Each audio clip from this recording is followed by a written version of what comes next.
বিশেষ করে বাংলাদেশের সেই মহান আত্মারা যাদেরকে আমরা ভালোবেসে ডাকি পর্তুজিল ফ্যান। হ্যাঁ ভাই, যারা এতদিন পর্তুগালের জার্সি গায়ে দিয়ে ব্রাজিলের সাম্বা ডান্স দিতেন, কিংবা নেইমারে কান্নার দিনে রোনালদোর শিউ দিয়ে দুঃখ বলতেন, আজ আপনাদের আনন্দের দিন। আজ আপনাদের বুক ফুলে মাথা উঁচু করে দাঁড়ানোর দিন। কারণটা কি? কারণ স্বয়ং ক্রিস্টিয়ানো রোনালদো ভাই অফিসিয়ালি নিজেকে পর্তুজিল ফ্যান হিসেবে ডিক্লেয়ার করে দিয়েছে।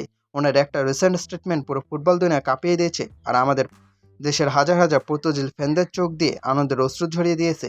আজ আমরা দেখব রোনালদোর এই ঐতিহাসিক স্বীকারোক্তি এবং আমাদের পর্তুজিল ভাইদের সে মহাকাব্যিক লড়াইয়ের গল্প। রোনালদো ভাই ঠিকই কি বলছেন জানেন? ওনার মুখের খাঁটি বাণীটা শুনুন। আমি যখনই ব্রাজিলের কথা বলি সেটা সবসময় আমার জন্য বিশেষ অনুভূতি। আমার পরিবারের সদস্যরা ব্রাজিলের, আর আমি ব্রাজিলের মানুষদের খুবই ভালোবাসি, কারণ আমার পুরো ক্যারিয়ার জুড়ে তারা সবসময় আমাকে সমর্থন করছে। ব্যাস এইটুকুই তো দরকার ছিল ভাই। আমাদের পর্তুজিল ফ্যান এতদিন ধরে চায়ের দোকানে যা লজিক দিত, আরে ভাই পর্তুগাল আর ব্রাজিলের ভাষা তো সেম, ওরা তো ভাই ভাই। আর সেই লজিকে স্বয়ং CR7 সিল মেরে দিয়েছেন।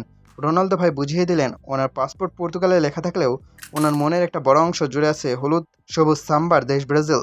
তার মানে এতদিন ধরে আমাদের দেশে পর্তুজিল ফ্যানরা যে মিক্সড কালচার লালন করত, তা কোনো ভুল ছিল না। তাদের দীর্ঘদিনের সাধনা, রাত জেগে দুই দলের জন্য দোয়া করা আজ অবশেষে সার্থক হলো। একটু ফ্ল্যাশব্যাকে যাওয়া যাক। এই পর্তুজিল ফ্যানদের জীবনে কিন্তু মোটেও সহজ ছিল না ভাই। চায়ের দোকানে যখন খাঁটি ব্রাজিল ফ্যান আর কট্টর আর্জেন্টিনা ফ্যানরা ঝগড়া করতো, তখন এই পর্তুজিল ভাইরা এক কোনায় মুখ লুকিয়ে বসে থাকতো। ব্রাজিল ফ্যানরা বলতো, তুই আবার কিসের ব্রাজিল ফ্যান?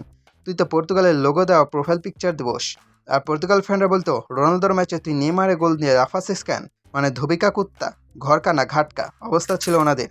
কোনো দলে ওনাদের জায়গা ছিল না, সবাই ওনাদেরকে ট্রল করতো, মিম বানাতো। কিন্তু এই পর্তুজিল ভাইরা দমে যাননি। তারা মনে মনে বিশ্বাস করতেন একদিন আসবে যেদিন রোনালদো নিজেই ওনাদের ইজ্জত বাঁচাবেন।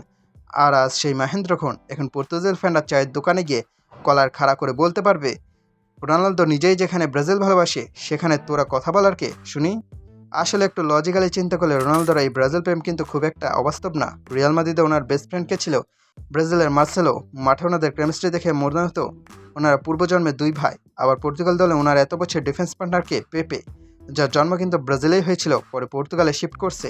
সো রোনালদো ভাই ওনার ক্যারিয়ারের সবচেয়ে সেরা গোলগুলো অ্যাসিস্ট পেয়েছেন ব্রাজিলিয়ানদের কাছ থেকেই, আর নিজের ডিফেন্স সামলিয়েছে ব্রাজিলিয়ান রক্ত দিয়ে। তাহলে উনি ব্রাজিলকে ভালোবাসবেন না তো আর্জেন্টিনাকে ভালোবাসবেন? তাই রন ভাই যখন বলছেন ওনার পরিবারের সদস্যরা ব্রাজিলের এবং ওনার ক্যারিয়ার জুড়ে ব্রাজিলিয়ানদের অবদান আছে, উনি আসলে মন থেকে কৃতজ্ঞতা প্রকাশ করছেন। রোনালদোর এই অস্বীকারোক্তির পর পর্তুগাল ফ্যানদের মনে এখন নতুন এক আশার আলো জেগেছে। তারা এখন স্বপ্ন দেখছেন কোনো একদিন হয়তো নেইমার আর রোনালদোর একসাথে একই ক্লাবে পায় কোনো চ্যারিটি ম্যাচে খেলবেন, আর ওনারা দুই হাত তুলে একসাথে বলবেন, জয় তো পর্তুজিল। সোশ্যাল মিডিয়ায় অলরেডি মিমাররা অ্যাক্টিভ হয়ে গেছে, ট্রল পেজগুলোতে পোস্ট হচ্ছে রোনালদোর এই স্টেটমেন্টের পর। পর্তুগাল ও ব্রাজিল ফুটবল ফেডারেশনকে এক করে পর্তুজিল FC বানানোর জোর দাবি জানাচ্ছি। রোনালদো ভাইয়ের এই ঐতিহাসিক পর্তুজিল রূপান্তর আপনাদের কেমন লাগলো?